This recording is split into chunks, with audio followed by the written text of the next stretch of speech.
Madam నమస్తే. అయితే రాజ్ తరుణ్ విషయంలో మనం ప్రెస్ మీట్ చూసుకున్నట్లయితే సినిమా ప్రమోషన్కి వచ్చిన రాజ్ తరుణ్ని కంప్లీట్గా లావణ్య గురించి అడగటం, అక్కడ ఇతను కూడా నేను లావణ్య గురించి మాట్లాడను, లావణ్య గురించి ఓన్లీ కోర్టులోనే తేల్చుకుంటాను అని చెప్పటం. ఆ తర్వాత జరిగినటువంటి సంఘటనలు, లావణ్య డైరెక్ట్గా ప్రసాద్ ల్యాబ్స్కి వచ్చి గొడవ చేయటం, అట్లనే వాళ్ళ ఇంటికి వెళ్ళటం, రాజ్ తరుణ్ తల్లిదండ్రులు వెళ్ళి కంప్లైంట్ ఫైల్ చేయటం. ఇవాళ మనకి లేటెస్ట్గా అందుతున్న వార్త ఏంటంటే రాజ్ తరుణ్ కూడా హైకోర్టుని ఆశ్రయించాడు ముందస్తు బెయిల్ కోసం అని. ఇవన్నీ ఎలా చూడొచ్చు అంటారు అసలు లీగల్గా? ఇప్పుడు ఇదంతా చూస్తుంటే ఇప్పట్లో వీళ్ళు అంటే కనీసం రాజ్ తరుణ్ అన్న ఒక ఫుల్ స్టాప్ పెట్టేదానికి కోర్టును ఆశ్రయించాడు. కానీ ఈ అమ్మాయి కూడా పోలీస్ స్టేషన్లో కేసు ఫైల్ చేసింది. కానీ పూర్తిగా ఆధారాలు ఇవ్వట్లేదు ఈ అమ్మాయి అనేది ఒక మాట వినిపిస్తుంది. అందుకే పోలీసులు కూడా ఏమీ చేయలేకపోతున్నారు అనేది ఒక కారణం. రెండో కారణం ఏంటంటే అతను సెలబ్రిటీ కాబట్టి ఎవరెవరితోనూ ఫోనులు చేయించుకుని పోలీసులను కూడా కొంచెం నోరు మెదపకుండా ఉండేటట్లు, చెయ్యి కదలకుండా ఉండేట్లు చేస్తున్నాడా అనేది కూడా ఒక ఆరోపణ ఉంది. అది ఎంతవరకు అనేది మనకి కరెక్ట్గా తెలియదు. ఏది ఏమైనా రాజ్ తరుణ్ ఉన్నంత పకడ్బందీగా లావణ్య లేదు. ఇప్పుడు దీనికి కారణం ఏమై ఉంటుందంటే ఎమోషన్స్ ఎక్స్ప్రెస్ చేసే విషయంలో మగవాళ్ళకి ఆడవాళ్ళకి చాలా తేడా ఉంటుంది. ఇప్పుడు ఆడవాళ్ళని బుట్టలో పడేసేంత వరకు మగవాళ్ళు చాలా ఎమోషన్స్ చూపిస్తారు. వన్స్ ఈ అమ్మాయి బుట్టలో పడింది అంటే ఇంక వాళ్ళ ఎమోషన్స్ ఆగిపోతాయి, వీళ్ళ ఎమోషన్స్ మొదలవుతాయి. ఇది మనస్తత్వరీత్యా నేను చెప్తున్నా. అంటే అందరు మగవాళ్ళు అందరు ఆడవాళ్ళు ఇలా ఉంటారని కాదు నా ఉద్దేశం. ఇలా వీళ్ళు ఈ స్నేహాన్ని జీవితాంతం కొనసాగిస్తాము, దీన్ని ఒక బంధంగా మార్చుకుంటాము అనుకునేవాళ్ళు ఇద్దరూ పరస్పరం ప్రేమించుకోవటం, పరస్పరం భావాల్ని పంచుకోవటం, సంతోషంగా ఉండటం చేస్తారు. కొంతమంది వాళ్ళు ముందస్తు ప్రాతిపదికగానే స్నేహాలు మొదలెడతారు. కొంతమంది ఆడవాళ్ళు, ఎక్కువ మంది మగవాళ్ళు. వీళ్ళు ఏం చేస్తారు అంటే ఆ అమ్మాయిని తమ దారికి తెచ్చుకోవడం, సైట్ కొట్టడం, లైన్ వేయడం లాంటి పిచ్చి మాటలు ఉన్నాయి కదా, అలాగే దారికి తెచ్చుకోవటం. అంటే తాను ఏ విధంగా ఆలోచిస్తున్నానో ఆ ఆలోచనలు ఆ అమ్మాయికి తెలియజేయడము, ఆ అమ్మాయి కూడా అదే ఆలోచనలు పెంచుకునేలాగా ఆ అమ్మాయిని మలచటం చేసేసిన తర్వాత ఇంకా మన దారికి వచ్చింది కదా, ఇక మనం పెద్దగా ఆపసోపాలు పడక్కర్లా, మనం కొంచెం స్థిమితంగా ఉండొచ్చు, ఇంకా డాన్స్ అంతా నా ట్యూన్స్కి తగ్గట్టు అమ్మాయి డాన్స్ వేసేస్తుంది అనే మనస్తత్వం ఉన్న అబ్బాయిలు కావచ్చు, అమ్మాయిలు కావచ్చు, వీళ్ళు ఇలాగే చేస్తారు. నేను రాజ్ తరుణ్ లావణ్య వాళ్ళని నేను ఇదే కోవలో చూస్తాను. ఇలా చూసిన తర్వాత పూర్తిగా రాజ్ తరుణ్ చెడ్డవాడని కానీ, పూర్తిగా లావణ్య మంచిదని కానీ చెప్పటం నా ఉద్దేశం కాదు ఇక్కడ.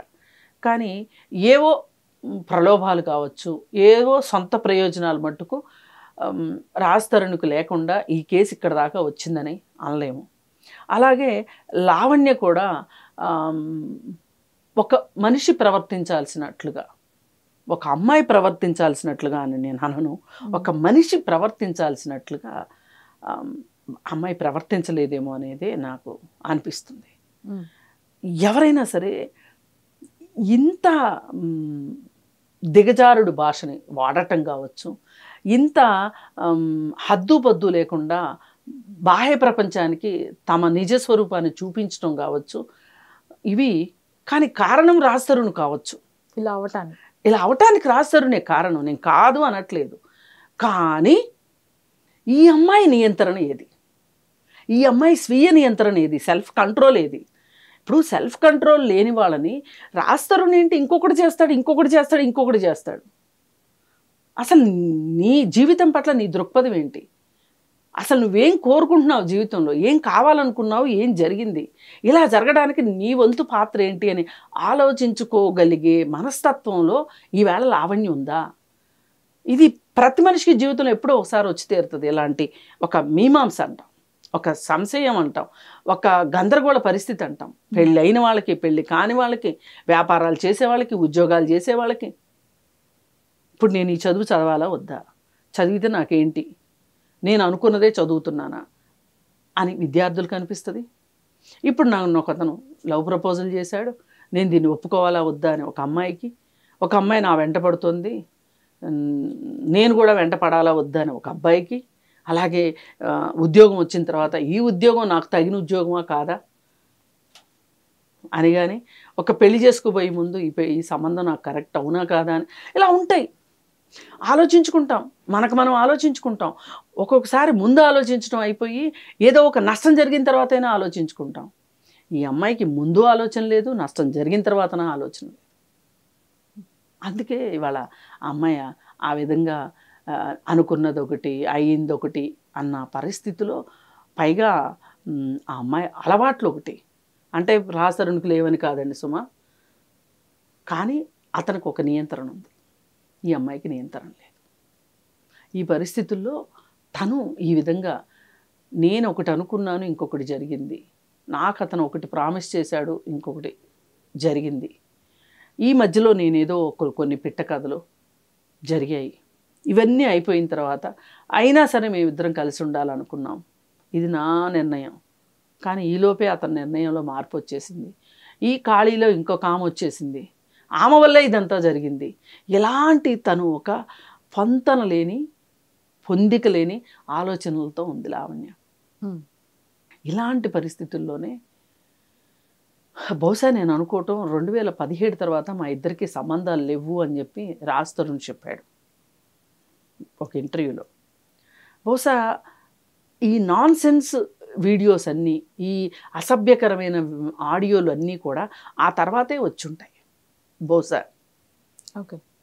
పైగా ఈ అమ్మాయి ఒక పెడ్లర్గా పనిచేయడం, ఇవాళ ప్రపంచం మొత్తం ఒక అమ్మాయి అయ్యుండి డ్రగ్స్ తీసుకుంటుందా, ఒక అమ్మాయి అయ్యుండి పెడ్లర్గా పనిచేస్తుందా, ఒక అమ్మాయి అయ్యుండి ఇలాంటి బూతులు మాట్లాడుతుందా, ఒక అమ్మాయి అయ్యుండి ఇట్లా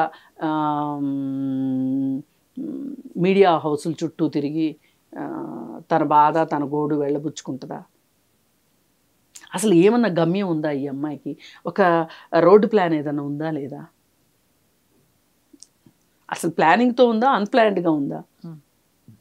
ఇప్పుడు పరిస్థితి ఎట్లా ఉందంటే, ఒకప్పుడు రాజతరుణ్ ఆడిచ్చాడు ఈ అమ్మాయిని తోలుబొమ్మలాట, ఇప్పుడు శేఖర్ భాష ఆడిస్తున్నాడు. అంతకంటే తేడా ఏంటి? అయితే మేడం, మొన్నటి వరకు రాజతరుణ్నే కావాలి అని అన్న లావణ్య ఇప్పుడు రాజతరుణ్ నాకు అవసరం లేదు అని చెప్పి రాజతరుణ్ పైన వేరే సెషన్స్ కింద కేసులు పెట్టడం కూడా జరిగింది. దానికి సంబంధించి అతను ముందస్తు బెయిల్ కోసం కూడా హైకోర్టుకు వెళ్ళాడు. ఇక్కడ తనకి ముందస్తు బెయిల్ వచ్చే ఛాన్స్ ఉంటుందా, లేకపోతే అరెస్ట్ అయ్యే ఛాన్స్ ఉంటుంది అంటారా? ఆయన వెళ్ళాడు కాబట్టి వచ్చే అవకాశం ఉంటుందండి. కానీ ఆయనకి బెయిల్ ఇచ్చేటప్పుడు అసలు ఈమె ఏం పెట్టింది అనేది కూడా తెప్పించుకొని చూస్తారు వాళ్ళు. ఇవాళ అడగగానే ఇవాళ ఏమి ఇచ్చేయరు. ఇప్పుడు ఈమె ఫైల్ చేసిన దాంట్లో ఏమున్నాయి, ఆధారాలు ఏం పెట్టింది, సెక్షన్స్ ఏం పెట్టింది, ఇతని ప్రవర్తన కావచ్చు ఆధారాలకి ఆ సెక్షన్స్కి సరిపోద్దా లేదా అని చూసుకుంటారు. ఏ మాత్రం సరిపోయేలాగా లేదు అని చెప్పి అనిపించింది అనుకోండి హైకోర్టుకి, ఇతనికి బెయిల్ ఇచ్చేస్తే. ఓకే.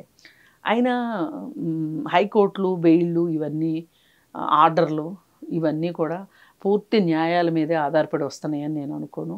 అక్కడ కూడా డబ్బున్నోడిదే రాజ్యం, నోరున్నోడిదే రాజ్యం.